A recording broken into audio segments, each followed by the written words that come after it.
आज मैं आपसे बात कर रहा हूं तो मुझे 14 साल पहले देश पर हुए सबसे बड़े आतंकी हमले की तस्वीरें भी याद आ रही है। मुंबई पर पाकिस्तान से आए जिन आतंकवादियों ने हमला किया था वो इस समय भी चल रहा था। कल देश और दुनिया ने 26 नवंबर आतंकी हमले के शहीदों को श्रद्धांजलि दी है। साथियों, मुंबई में जो हुआ वो आतंकी पराकाष्ठा थी, लेकिन हमारा गुजरात भी लंबे समय तक आतंक के निशाने पर रहा है। सूरत हो, अहमदाबाद हो, इन शहरों में सीरियल बम धमाकों में बहुत से गुजरात के मेरे भाई बहन मारे गए थे। कुछ महीने पहले अहमदाबाद कोर्ट ने इन गुनहगारों को गंभीर सजा दी है। गुजरात चाहता था कि आतंक का ये खेल खत्म होना चाहिए। भाजपा सरकार ने यहां गुजरात में आतंक के स्लीपर सेल पर बड़ी बारीकी से कार्रवाई की। यहां हम गुजरात में आतंकियों को पकड़ते थे, उन पर कार्रवाई करते थे, लेकिन साथियों, कोई भूल नहीं सकता कि कैसे तब दिल्ली में बैठी कांग्रेस सरकार आतंकियों को छुड़ाने में अपनी पूरी ताकत लगा देती थी। हम कहते रहे कि आतंक को टारगेट करो, लेकिन कांग्रेस की सरकार आतंक को नहीं, मोदी को टारगेट करने में लगी रही। परिणाम यह हुआ कि आतंकियों के हौसले बढ़ते गए। देश के हर बड़े शहर में आतंकवाद सिर चढ़कर बोलने लगा। आप याद करिए, दिल्ली में जब बाटला हाउस एनकाउंटर हुआ तो कांग्रेस के नेता आतंकियों के समर्थन में रोने लगे। कांग्रेस आतंकवाद को भी वोट बैंक की नजर से देखती है, तुष्टीकरण की दृष्टि से देखती है। और सिर्फ कांग्रेस ही नहीं है, अब तो ऐसी भांति भांति के दल पैदा हुए हैं। ये दल भी शॉर्टकट की राजनीति में यकीन करते हैं। उनको तो सत्ता की भूख भी जरा तेज है। वो वोट बैंक की राजनीति करने पर उतारू है, अपीजमेंट, तुष्टीकरण के पॉलिटिक्स में इंटरेस्टेड है।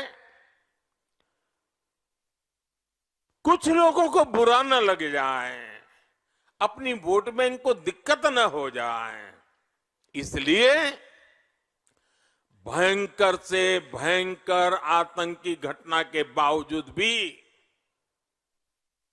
ये तुष्टीकरण की राजनीति करने वाले सारे दल, उनके मुंह पे ताला लग जाता है, चुप्पी साध लेते हैं।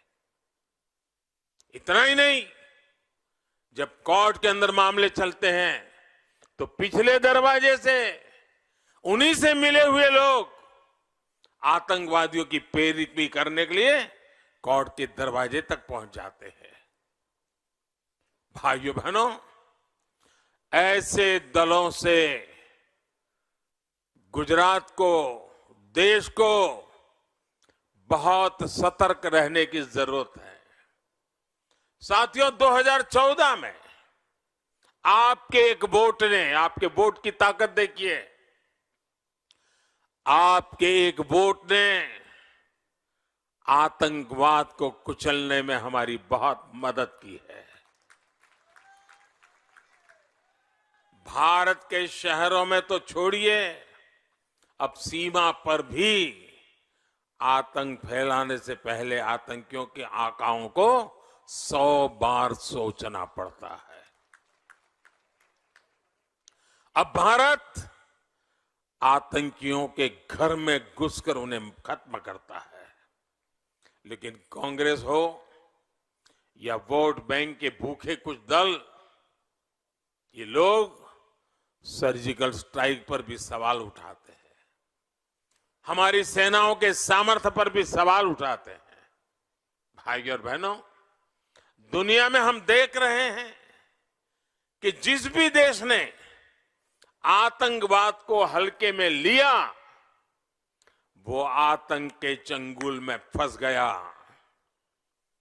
आतंक की विचारधारा गई नहीं है, कांग्रेस की राजनीति भी नहीं बदली है, और कांग्रेस के सिक्कर के छोटे छोटे नए नए दल भी वोट बैंक की राजनीति के अंदर उलझ गए हैं। वोट बैंक की राजनीति जब तक रहेगी, तब तक आतंक का खतरा बना रहेगा।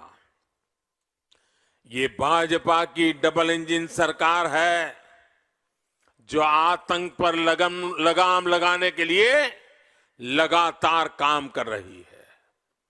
हमें गुजरात को आतंक के खेल खेलने वालों से हमेशा हमेशा बचा के रखना है। रखना है कि नहीं रखना है? रखना है कि नहीं रखना है?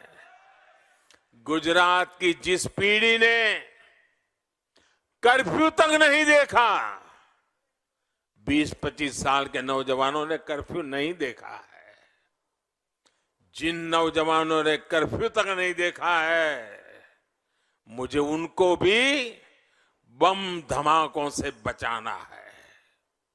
और ये काम कौन कर सकता है भाइयों? ये काम कौन कर सकता है? ये काम कौन कर सकता है? ये काम कौन कर सकता है? ये काम भाजपा की डबल इंजन सरकार ही कर सकती है।